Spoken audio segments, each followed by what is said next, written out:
Hey friends, this is Karen from Blue Rooster Farm, and today we are in the sewing room and I am just about ready to open up my Open Gate subscription box, and this is for the month of November. At the end of this video, I am going to do a free tutorial on how to make this block right here, and this block can be made with any 4-inch center, and so that will be something I will be also making for you at the end of this video. So I hope you stick around.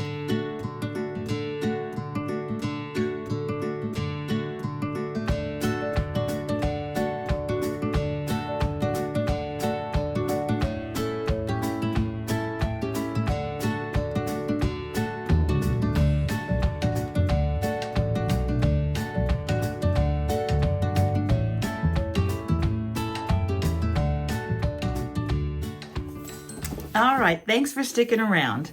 Well, like I said at the beginning, we're going to be opening up our Open Gate Quilts subscription box, and this one is for the month of November. And then if you stick around to the end, I'm going to do a tutorial on how to make this block right here. And the reason I'm going to do a tutorial on this is because, for one, I've been showing you different ways of using our little 4-inch blocks that I've been making throughout the year. And this block right here will incorporate any of those 4-inch finished blocks.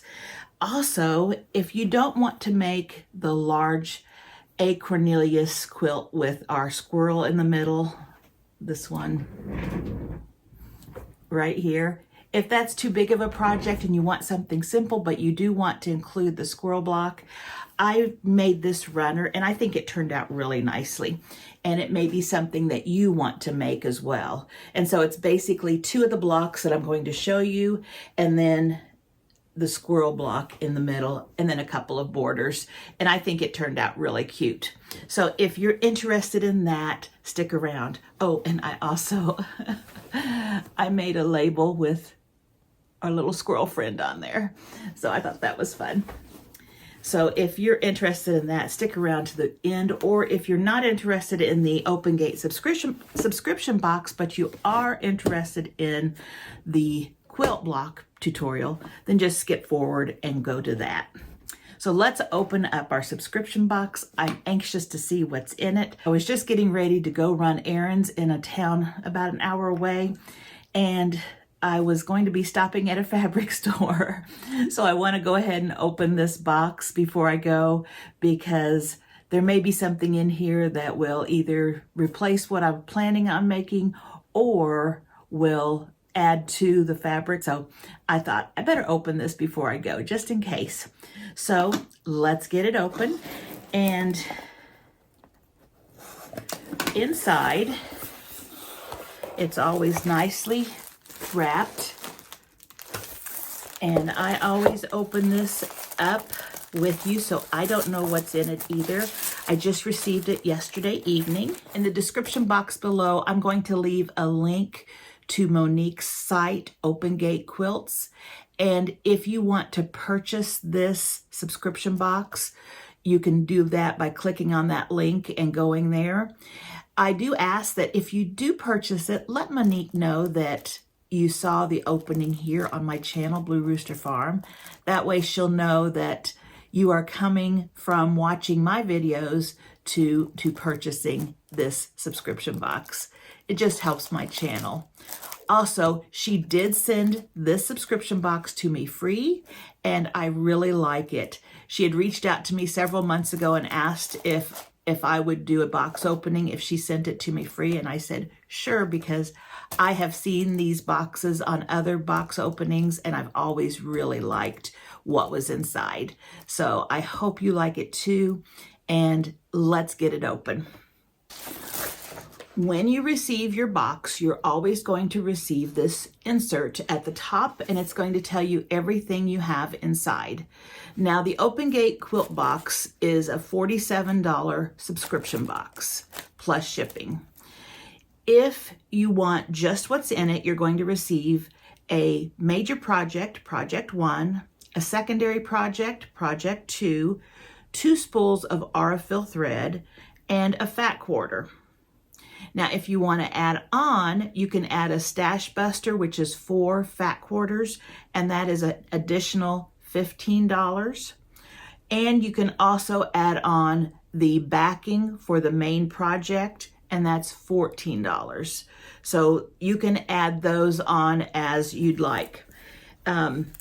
This one she does include so that I can share with you what people are getting if they've included the fat quarters and the backing. So I really appreciate that. And I do love this box, and I'm working on a couple of the projects right now and I'm enjoying them. So let's open this one. And I do see some holiday fabric. So the first one is project number 1, and she has them nicely labeled. It is Christmas tree skirt or table topper. And that's what she's got right there. It says, it features Blooms of the Holiday by Art Loft from Studio E Fabrics. It includes fabric for the tree skirt or table topper and binding, as well as full color pattern and picture. So let's see what this is. And on the back, you can see there's the picture. That's really pretty.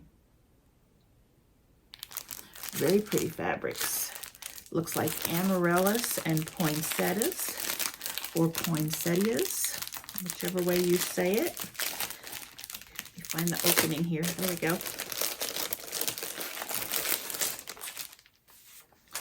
Okay. Oh, it looks like we have 2 things of fabric. This must be a panel. Now, if you're like me, it's really busy this time of year, so panels can be very nice. They can get something made very quickly. And let's see. Boy, it's a big panel.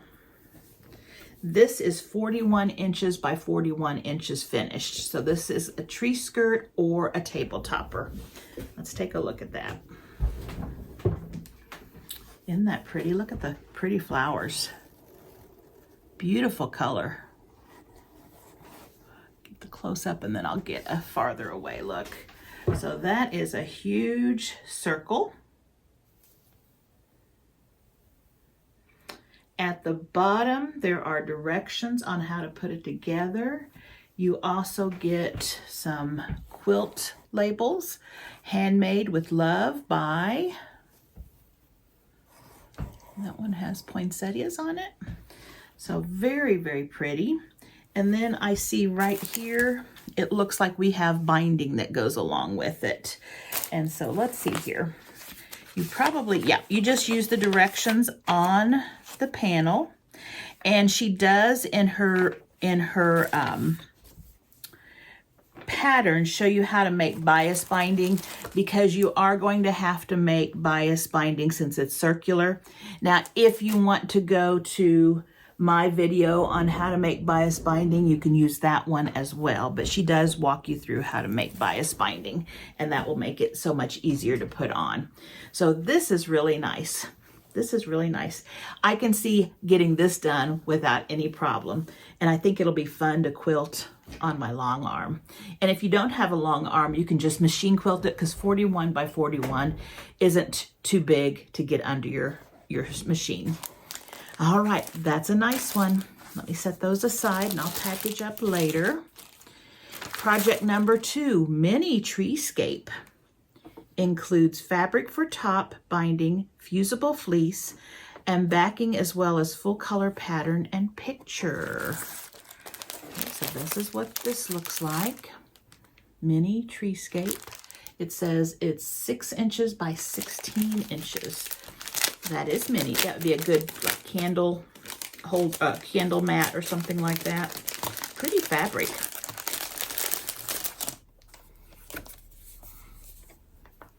I don't think there's any specific line. I think she just put some pretty fabrics in here. It looks like, so this is what we're going to be making. We've got 3 tree blocks, and then we have some squares for the borders and sashings. And I have a feeling this is probably the background. These would be your 3 trees. They're really pretty. They're all 3 lights.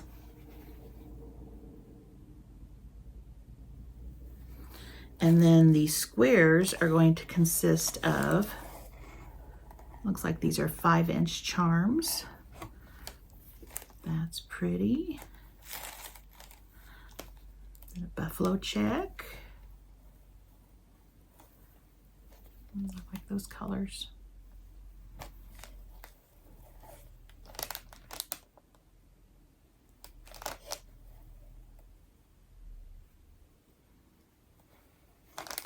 And this one looks like it goes with the dark background, and then some red and snowflakes. And your binding. So again, there is that. And you have everything you need but the backing, or maybe this piece is also the backing. Let me look. I don't think so.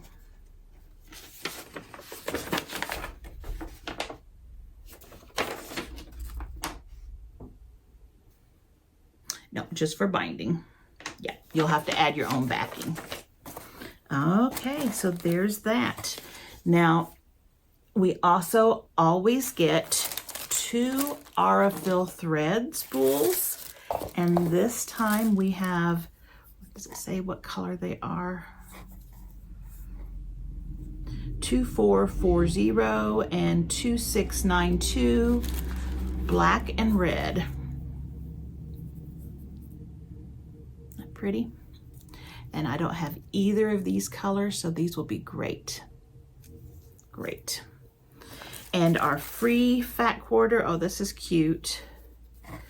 We've got presents and hats and candy canes.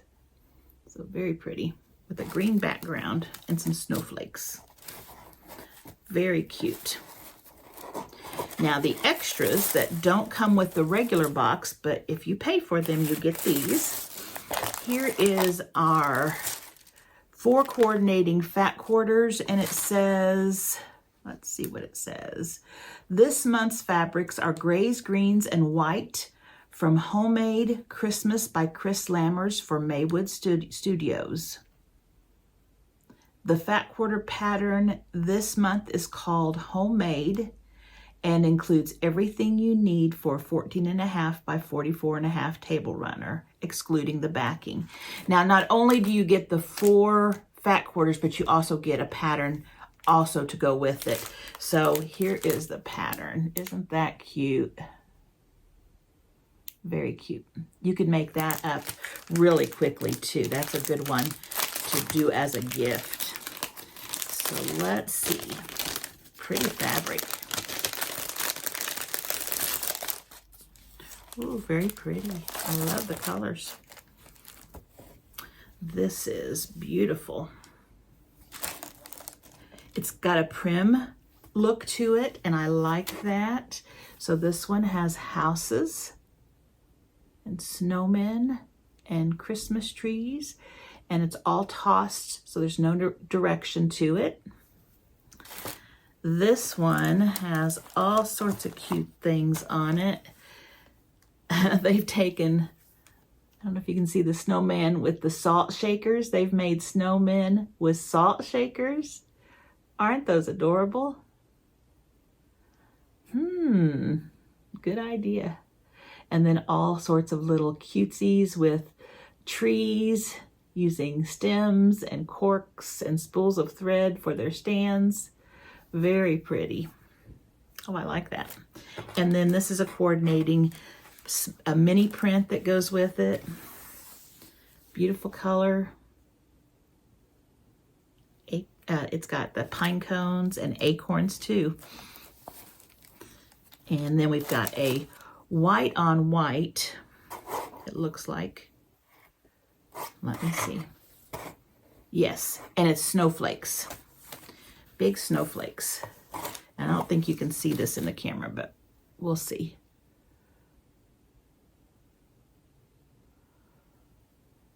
I don't know that that's showing up.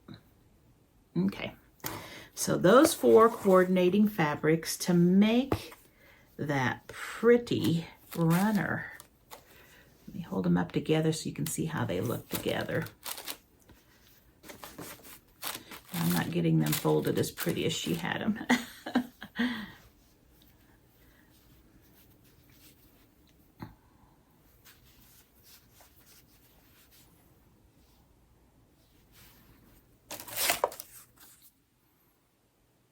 Okay, and again, that was, let's see, how big was that? 14.5 by 44.5, so that's a good size, real good size. Oh, that'll be pretty. Again, something that you could make quickly, and it would be a great gift. So that's the fat quarters. And then the backing is the backing for the tree skirt, and it's this pretty deep red. Look at that. That will go perfectly with it. I like that. All right, so there is what we have.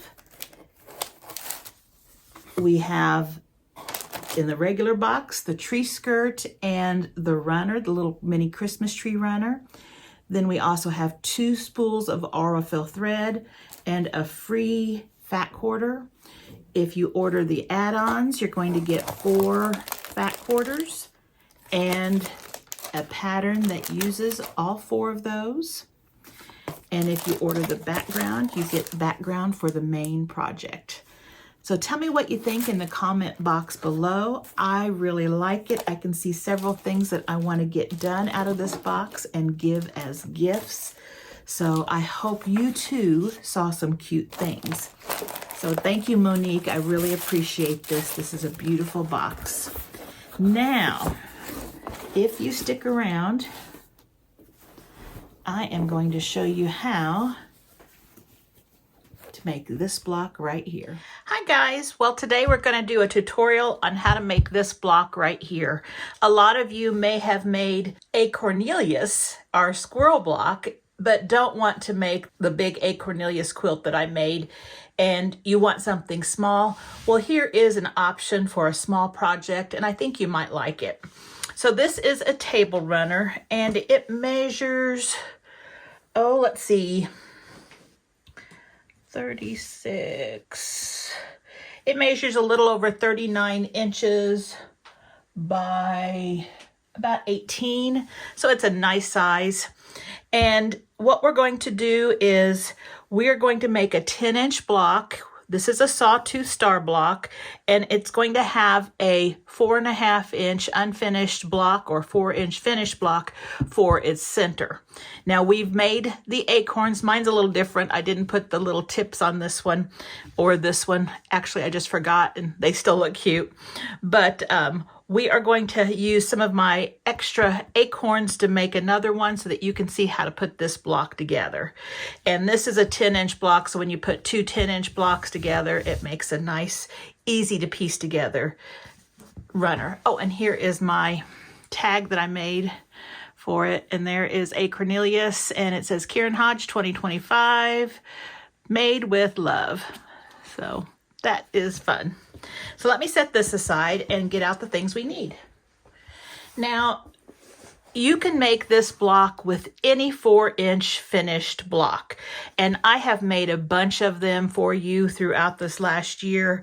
Remember, we had our strawberry block, our shamrock block, our flower, that was the strawberry blossom, our pumpkin. We did a sawtooth star in a flag block this summer, the one that went on that summer quilt that had the bluebirds and stuff in it. That flag block had this as its blue portion. We've also made a tomato block, a bee block, and I think there's probably been more, but those are just the few that I had handy right here on my sewing table. Now, I did do a tutorial on how to use one of those small blocks as a coaster or a mug rug with the silicone backing, and so that was one way that you could use up any of your different 4-inch, 4.5-inch unfinished squares. You can use a solid piece of fabric. You can use a fussy cut piece of fabric. You can make your own block and add it in. So there's just all sorts of options for this block. But for this one, for this layout, we are going to put the acorn block in it. Here are the things that you are going to be needing for this block, and I just have them setting out here. If you go to the description box below, you will find this printout, and it's just a free downloadable PDF, and it tells you everything you're going to need. Up here I have the block and the different pieces of fabric, and then I've got these right here, and these are flying geese blocks, and then this right here is your finished 4-inch block, any of the ones that you want to use. If you want to use a Cornelius, here is a QR code that will take you right here to the tutorial, and you can pick up a download there. Then here's the layout of that runner. So I think I have everything here. I did make a little correction over here. You might see my little scratch marks, and I'll be correcting that and making sure it's correct in your download. So let's just set this aside and let's talk about what we have here. So we are going to be using these squares that are 3.5 inches for our corner blocks. And then this is going to be a piece that's going to go with our block. But our 5.5 inch square and our 3.25 inch squares are going to be what we're using for the sawtooth star blocks. Now I am using the same color as the background for my star points, and that way the star looks like it is just inserted into that star. It's not choppy or anything, but you can do whatever you like. But my block has this for the background, and it's just an Essex linen, and I want my star points to be the same as this so that it just looks like it's set right into that star. And so that is what I'm using here. So if you're wanting to do it the same, that is what you would do. So we're going to do the flying geese first, and we're going to need 4 of them. 1, 2, 3, 4. And I have stars here where those flying geese are, and I've got them darkened a little bit. And then right here, I have 4 at a time flying geese blocks. For the goose square, cut 1 at 5.5 inches square, and that's this one. And the goose square on a flying goose or flying geese block is this big triangle in the middle. And I think it's the formation that the flying geese make. They make a V when they're flying, and they fly this way. And so this piece right here is what we call the goose block. And then these outside corner triangles are the sky. So then it says for the sky squares, cut 4 at 3.25 inches square. And so that's what this is. And it says these will need to be trimmed to 2.5 inches by 4.5 inches for your geese block. So we are going to be oversizing these and then trimming them down. I always like to do that because that way I get a very accurate block, but you can make them however you want as long as you end up with a 2.5 by 4.5 unfinished flying geese block. So let's just do this. Now I'm going to do a 4 at a time method, and you can do it however you like, but this is really fast and I like the results. So what I do is I take all of my sky blocks, and remember these are going to end up being the star points to our sawtooth star. And I am just doing a diagonal from one corner to the opposite corner. And I'm just using a friction pin, but you can use whatever you want. These are going to be the cut lines.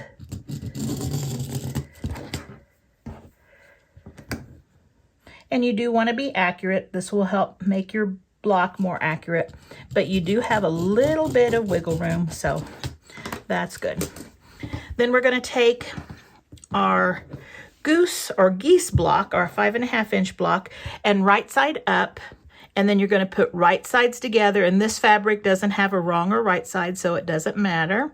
but if it did, I'd put right sides together, and I'd put one on each corner, top and bottom here. And that line that I drew should be intersecting and meeting and continuing to go right there. If not, check your lines, make sure they're lined up.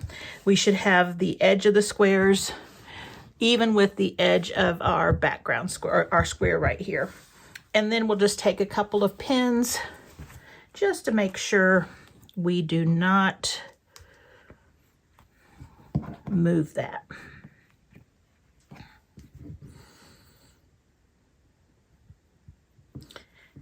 And I'm just going to straighten that one up a little bit.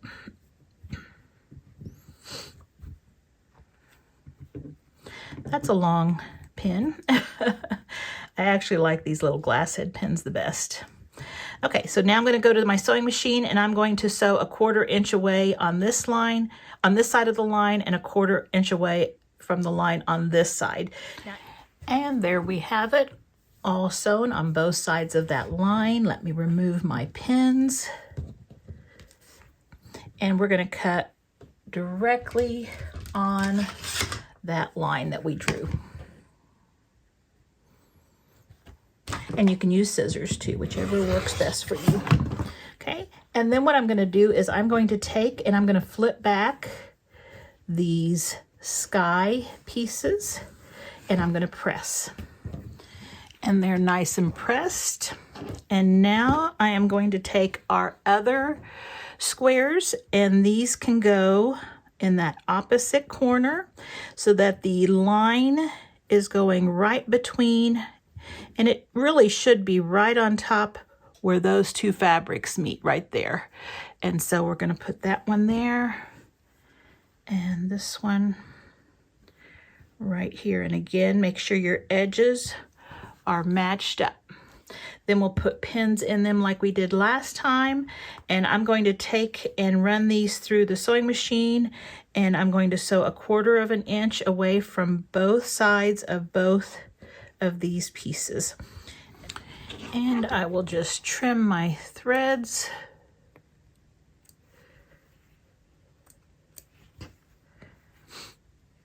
And this is where I turned, so I have a little loop right there. There we go. All right, and then we're going to cut right directly on that line we drew.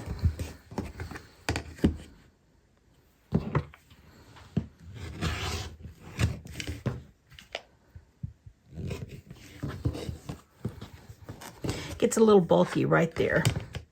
And you're going to notice that when you cut yours. Okay, and then what I'm going to do is I'm just going to press all of these back just like that. And I have my 4 flying geese blocks, but they are not the right size yet. I need to trim them down. So we need to take a ruler. Now, there are a whole bunch of ways to make flying geese blocks. So if this isn't the way you like to make them and you want to make them another way, that's fine. You just want to make sure when you're finished, your block, your flying geese block is 2.5 by 4.5 inches. I like this 4 at a time method because it's very fast. I also have a ruler that is really good at trimming them down. And it's this wing clipper ruler, and it's by Studio 180. And I'll put a link to that in the description box below if you're interested in it. But there are tons of flying geese rulers out there. There's also flying geese paper, and you can sew perfect flying geese if you purchase the paper. And you can also trim these up using a ruler. So I'm just going to show you real quickly how this ruler works, and then I'll do one using just a ruler. So this is going to finish at 4.5 by 2.5, and on my ruler, I think you can see, let me put this behind it. You can see I have a 4.5 by 2.5 right there. And so that's the size that I'm going to need. So what I'm going to do is I'm going to start by pointing my point down, and I am going to find, this is my 4.5, this is my 2.5. So right here is my diagonal lines that I need to match up, and they're 45-degree angles. And so when I put those right on top of those seam lines, you see some overhang here and some overhang here. And that's perfect. We also have overhang down here because, again, we overcut this block. Let me see if I can get this glare off. Okay, I think that's better. Now, I do have a little bit of tape underneath mine that's kind of a rough tape that you can put on your rulers so they don't slide. And so you might see a little fuzziness there and there. That's just some tape that keeps my ruler from sliding around. So what I've got, here is my diagonal lines right on top of my seams, and then here's the 4.5 line, here's the 2.5 line. You can see some of it's hanging over and hanging over and hanging over. I've got my corners right where those seams or right where those fabrics come together, right there on that seam line. Same thing here. So all I need to do now is to trim the right side and the top. Just don't let the ruler slide on you. And so there we have some waist. Now I still don't have a perfect flying geese that's 2.5 by 4.5. So let me take this out, and I'm flipping it the other direction so it's pointing up now. Now that I have it 4.5 by 2.5, I can put the edge of it on the 4.5 line and the edge over here on the 2.5 line. Just make sure they're just nice and even there. And you're gonna notice that it makes a peak right where we have this X, and it's perfectly fitted right there. So I know I've got it cut just right. I just need to trim this side and the top. And now I have a perfect 4.5 by 2.5 inch flying geese block. So that was really simple with this ruler. So now let me show you how to make or trim down a flying goose block if you don't have a specialty ruler. So I've got my flying goose block. We need to trim it to 2.5 by 4.5. I can use a rectangular ruler. I can use a square ruler, but they have to be larger than 2.5 by 4.5. Or the same size. If they're the same size as 2.5 by 4.5, that would be fine too. In fact, that would make it really easy. But I've got several rulers. If the only ruler you have is your large yardage cutting ruler for width of fabric, you can use this too. What you're needing is you're needing a ruler that has a 45-degree angle on it. And this 45-degree angle line is right here. These long ones a lot of times have the 60-degree angle too. On my square one, it is just 45 going both ways. And I have a little rectangular one, and it has it going both ways. And it also has a 30-degree and a 60-degree. This is a creative grid one. And this would really probably do a nice job. This is a 4.5 by 2.5. So if I had this, I could lay it right down there, making sure that I had this point right here, these lines matching. And I just need to maneuver it just a little bit. And then I would just trim it off all the way around, and this 4.5 by 2.5 ruler would work perfect. But not everybody has this ruler, so I'm not going to do that. I'm just going to use a large rectangular ruler, and I would really probably normally use a little smaller, but I'm trying to make it so that it's not, I'm not finding the easiest way to make it, because you're not going to have the same tools. But I think you probably at least have your large ruler, and this is very similar. This one's 12.5 by 6.5. So I've got my 45-degree angle here. There's a 30-degree angle here. There's another 45, this down here is 60. So let's see what we need to do. I'm going to point my goose block going down. This point is down. I'm going to lay this right here with my 45-degree angle directly on top of that seam line, and I'll bring you down. So it's directly on top of that seam line. Now I can move this ruler and keep that on the seam line by just sliding it up and to the right. Do you see that? But you just need to keep. Okay, I can also move it, sliding it down and to the left. Okay, now when I have it like this, here is my center, and it's about 2 3/8. Right there, the center's on about the 2 3/8 mark. Well, in order to make a 4.5 inch wide flying goose block, which this is going to be, I need to divide 4.5 by 2. And I know that 4.5 divided by 2 is 2 1/4 inches, because 2 1/4 plus 2 1/4 is 4.5. So I know that this point right here has to be at the 2 1/4 inch mark from here to here. So I am going to take my ruler, and I'm just not going to move it like this, because when I do that, do you notice how my lines move as well? I want that line to stay on my seam, but I want 2 1/4 to be here. So I've gone a little bit too far, so I'm going to slide it up, and there I have it. Do you see right there? Here is 2 1/4. Here is my seam line, and that's my 45-degree line also. I look over here at the 4.5 inch mark. It looks like that's where my point is going to cut off right there. So this looks good. Okay, just make sure this line here and this line right here is half. This right here is half of your block. If it's not, just slide it until it is. If you get it a little bit off, it might take you a little wiggle room to get it fixed, but I think I've got mine just right on the spot. Okay, so it's really not hard. Don't make this hard. This line is on your seam line. This is on 2 1/4. And we have a little bit to trim off here. And we have a little bit to trim off at the top. Not much. Okay, now I can pick it up, and instead of having my point going down, I'm going to flip it, have my point going up. Now the ends that I just trimmed are right here and right here. So we know those are perfect trim lines. Those are our good ones. So I'm going to put those lines on the 4.5 and on the 2.5. So here's 2.5 right there.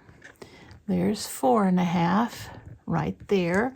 And when I go over here, let me scoot just a hair more. There we go. I notice my point goes right off right there. And this point up here, you can't see it behind the 2, but I can see it. It's right at that 1/4 inch line right there. But if you've got these 2 points right, or these 2 lines measured right, and you've got them lined up, you're good. So now we just need to trim and trim. I just checked those other parts just in case I did something wrong with that first trim. Then I can check it and maybe fix it if I messed up. Now when I take this off, I have a perfect 4.5 by 2.5 inch flying geese block. I'm going to trim up the other 2, and then we'll start putting this block together. Okay, so I have all my pieces for my block right here, and we're just going to lay it out. So we're going to have our acorn block, and it doesn't matter which way you turn your acorn block, because once you have your block, you can turn your block any direction. It is the same on all sides. So we're going to put our flying geese so that our points, or the sky, is pointing out. The goose is pointing in, because these are the star legs. Just like that. Make sure they're all pointing in. Then we're going to be putting a piece of fabric right there and a piece of fabric right here. Now the reason we're doing this is because we are kind of framing this block out. It's not going to go, these points aren't going to go to the very edge of our block. They're going to be a little ways inside of the block. And I did that because I wanted to size this block kind of appropriately with the head of the squirrel, so I didn't want it to be so big that it kind of overtook it. These are going to go in the corners. And when I say framed, here's what I mean.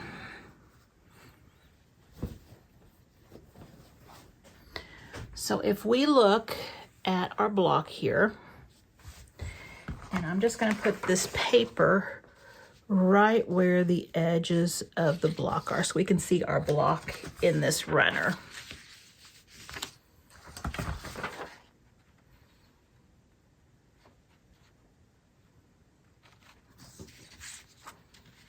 We've also got another border on there, so it's kind of tricky to make sure you don't have that other border on there. Okay. This is our block. And as you see, the points don't go all the way to the edge. I've got it framed in by just a little extra fabric. And as you can see, that helps with the size of it. It doesn't overwhelm the squirrel face. It's just the right size. And that's why I did that. So what we're gonna do is we've added these extra pieces to make that set in. And so right now you might be thinking, well, those blocks are too small, but you have to remember we're still going to get 1/4 of an inch on both of those and it'll shrink them up. So right now what I need to do is I need to take and put right sides together of all of these 1.5 by 4.5 inch strips onto those flying geese. And I am just going to stitch 1/4 of an inch away from the edge on all of them. And here we have those pieces, and I just press toward that strip. So we can lay them back in the right way. Make sure you don't get them flipped. I think you can ask anybody and somebody's will say, yep, I got mine flipped wrong. Now you might think, oh no, I've cut my corners or my points off. No, you haven't, because you still have 1/4 inch seam allowance there. So you're still good. Okay, now what we're going to do, this is a 9 patch and we are just going to sew it like a 9 patch, right sides together. So 1/4 inch away from the edge, and then do the same thing over here, right sides together. And so 1/4 inch away from the edge, and then I'll bring you right back. Now when I press these, I pressed the top and the bottom one going out toward the corners like this, and I pressed the middle one in toward the acorn. And that's because it's really kind of hard with these points on these flying geese blocks to fold them back. It's so much bulk right there. It's easier just to fold them in, and that's what I did.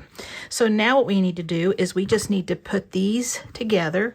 And when I do this, we're going to be matching up the seams. And if you press it the way I shared with you right there, your seams are going to nest. So we're going to nest those right there, line those seams up right on top of each other. And we're going to nest these 2 seams, and you can feel it when they're nested. They just lock into place like that.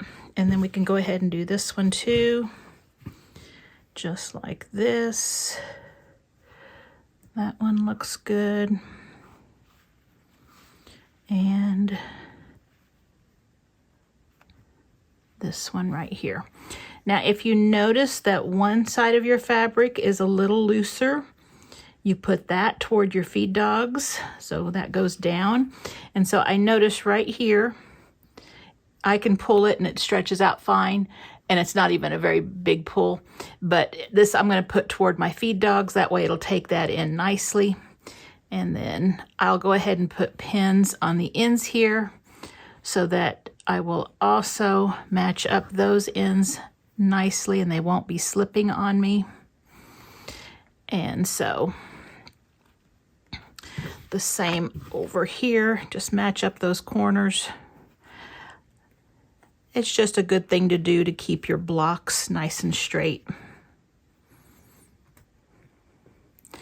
And now I am ready to sew 1/4 inch from there and 1/4 inch from that edge. And here is my block, and I went ahead and pressed it so that the points of my geese were all going toward the center. It seemed to work better that way. And I was checking my points. The inside points look good. The only one that I didn't care for was this one, I believe, right here. And it's not enough for me to change it. I could easily go in and fix it, but I am not going to. It's not going to be noticeable. I am perfectly fine with that. So I would then probably take my ruler and trim it up to 10.5 inches, because right now it's measuring 10.5 inches. Once it's sewn into something, it will be 10 inches finished. So let me just show you real quickly what we've got here. So when you go to put this together, you're going to put your A Cornelius block, and then you're going to sew one of these blocks to each side of him. There's no sashing in between, okay? And then after you have those three together, I did a sashing that was the same color as this fabric right here on my stars. And I did a 1.5 inch strip as cut. I cut 1.5 inch strips, and you can just measure. I put it on the side first, and it should be 10.5 inches, but yours might be a little different. And then I went across, and once you get ready to put that piece on, just measure to see what you need for the length of that. So these two came first, and then the top and the bottom go on. And then I decided to put a frame of a light fabric, and I would use probably this color again, and put the two side pieces, again, cut 1.5 inch strips, and then put the top and the bottom on. And then we have our outside border, and this one you're going to cut to be 2.5 inch strips, and you're going to put the side pieces on and the top and the bottom, and just measure your runner to see what size you need to cut them at. And then you're ready to quilt it, and then to put a binding on. So let me show you again our finished quilt. And I think I'm going to keep you close up for just a second. So we have this border, and this border. These two are the same size, and you cut 1.5 inch strips, so it ends up being a 1 inch border, 1 inch border. This was cut to be 2.5 inches, so it ends up being a 2 inch border right there. And I think that looked really good. And as you can see, these backgrounds are all the same, and with that border, I just thought it pulled it together better.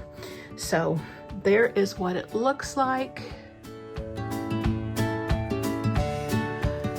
If you didn't think you could make the whole quilt, I hope this is something you feel comfortable with making. You can very easily put different blocks in the center of this, as long as they're 4.5 inch unfinished, 4 inch finished blocks, and use this block for a lot of different things. So there you go. I hope you like this. If you do, please consider subscribing. If you are already subscribed, don't forget to like and share, and I really appreciate that. It helps my channel out a lot. And until next time, I hope you have a great week, and I'll see you back here soon. Bye-bye.